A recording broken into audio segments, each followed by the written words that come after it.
In this episode, we're tearing down a Kove 321 engine. Let's take a look. Let's see what went wrong with this engine this time. Opening the valve cover, I immediately see aluminum shavings inside. That's not a good sign. If you are a Kove 321 owner, I hope this video proves helpful to you. And even if you don't own a Kove 321, maybe share this with someone who does? Checking the oil pump idler gear, it's not broken. This oil pump gear seems to be the pre-update version. The updated ones are white.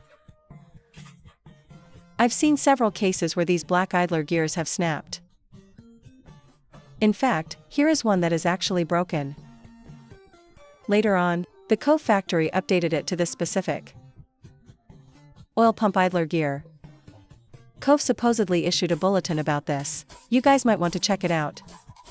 If you don't know if your bike has the updated part, I suggest you open it up to check, or consult your dealer,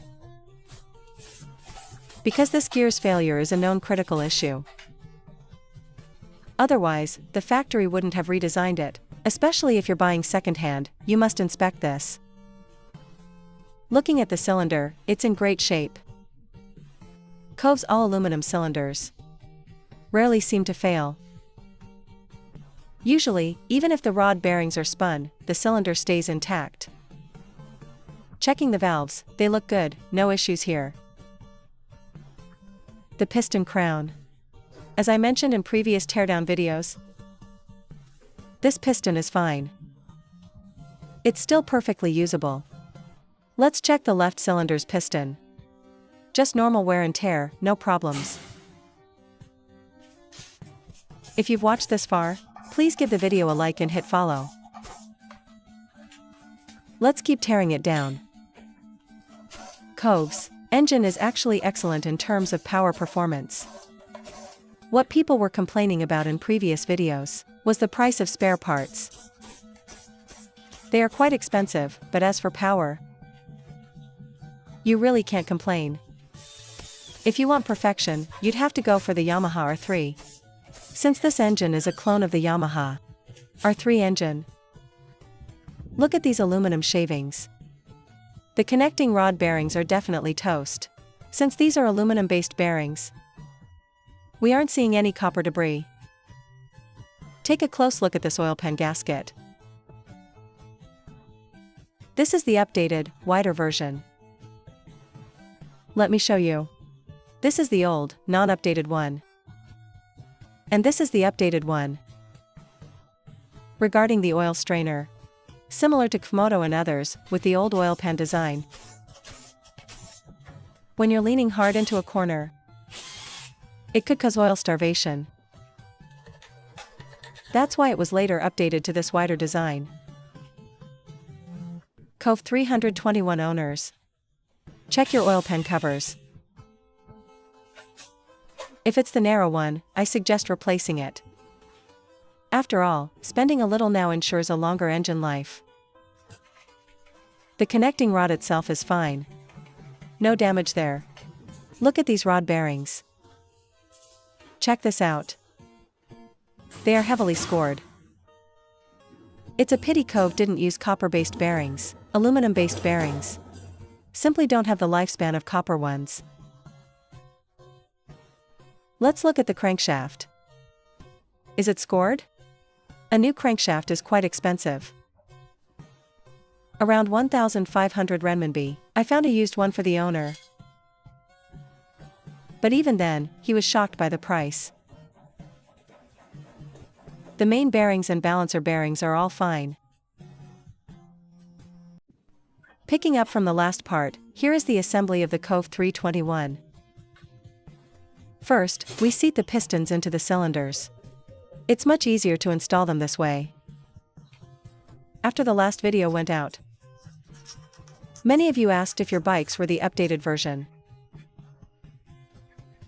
Regarding that, specifically when the update was implemented, I will try my best to find out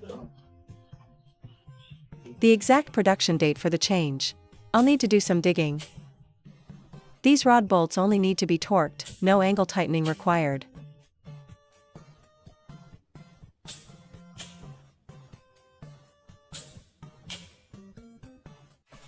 Also, can you swap aluminum-based bearings for copper ones?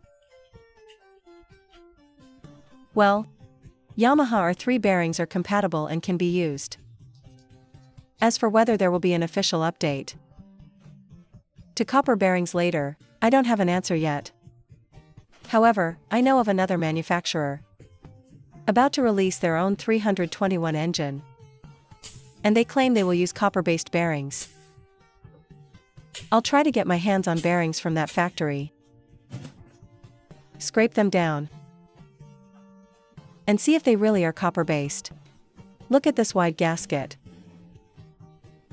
It's no longer that narrow one. Everything inside has been ultrasonically cleaned to a shine. If we can source copper bearings for this engine, it means we can actually reinforce it during future repairs.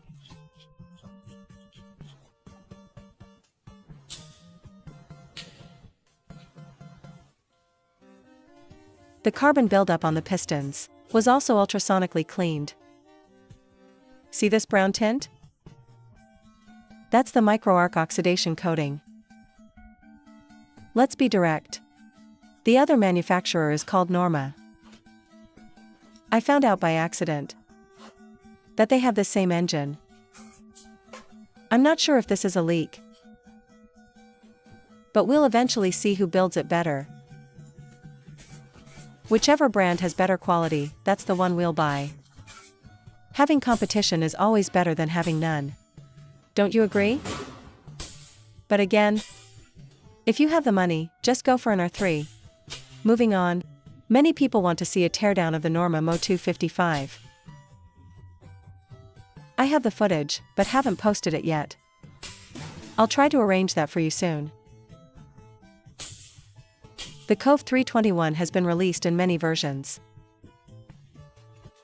Every time a new version comes out, I wonder if they've finally improved it. Unfortunately, I don't always have access to teardown units. If I get my hands on a newer model, I'll definitely let you know. Then there's the Kove 321RR Track Edition. It uses DLC-coated piston rings, high-compression forged pistons, and high-lift camshafts. The way they are handling these versions reminds me of the Yamaha R3 tuning parts, specifically the Yamaha R3 GYTR race kits. I suspect they are essentially copying that R3 kit. I don't have proof though. It's just my speculation. Look, this is the set. And besides this, there are also big bore kits. Several versions, in fact. Big bore kits are very popular in the Southeast Asian market. I know of at least 4 types of pistons and 4 types of camshafts. I found 4 types of camshafts from Indonesia. In any case, Kove is being very aggressive with this 321 engine. Their ambition is definitely worth acknowledging. Perhaps this is the kind of drive domestic Chinese brands need.